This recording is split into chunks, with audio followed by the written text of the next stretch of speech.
I am so excited today because we hit 100,000 subscribers on YouTube. I can't believe it. This seriously means so much to me.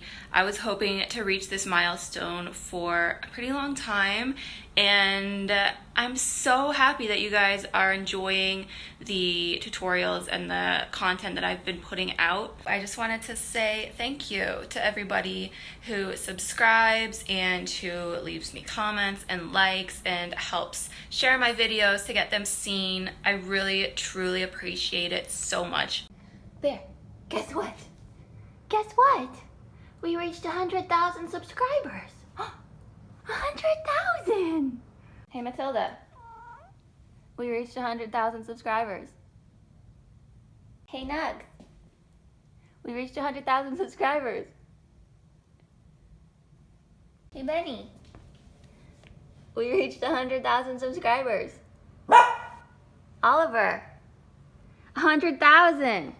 What do you think? Okay. So with all of that said, let's get into the video.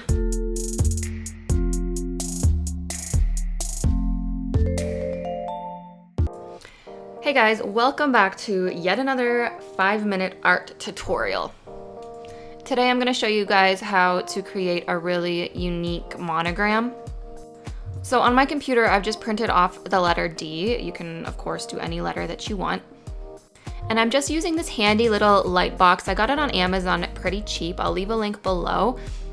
But I put it underneath the watercolor paper, and then I'm just going to trace lightly on top using a pencil. If you don't have a light box, you can just hold this up to a window. You can use carbon paper or however else you want to do it. The light box just makes things really easy, and it works if you don't have access to a window. Now I'm just going to use a flat brush. This is a Filbert brush, and I like this because it has a flat, straight edge, because we're going to fill the entire letter with water only. And you really want to make sure that the edges are nice and crisp. So you want to wet the paper only inside your outlines, and you want to make sure that the paper is damp. So if you use too little water, it's going to dry too quickly and it won't have the desired effect. But if you use too much water, it's going to puddle up. So go somewhere in between.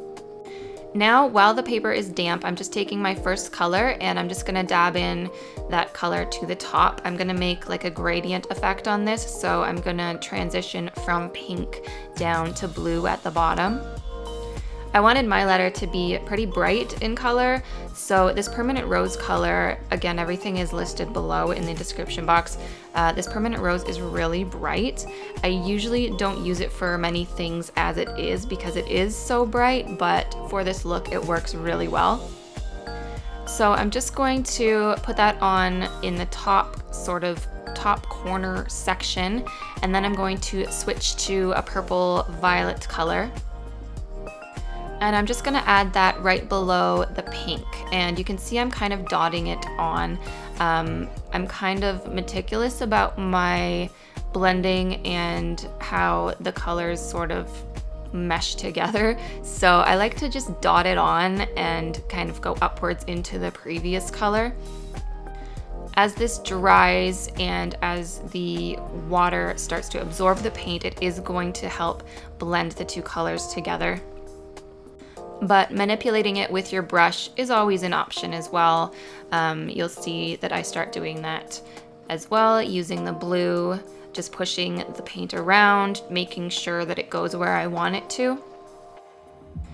So I'm just going to continue blending the pink into the purple.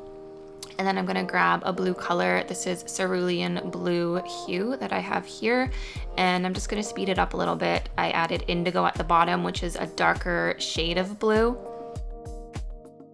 And then using those same colors and not a lot of water, I'm just gonna start kind of pushing the water around and up into the previous color.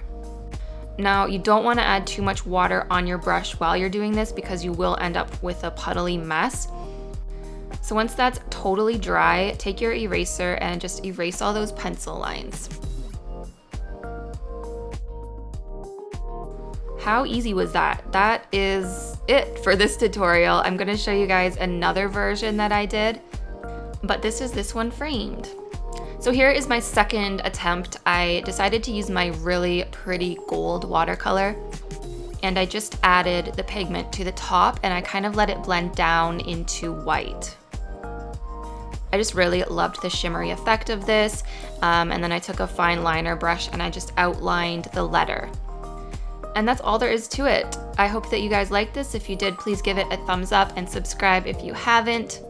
And click on the thumbnail in this little section right here for free videos, and you'll get access to my Getting Started with Watercolor free video series. I'll see you guys in the next one.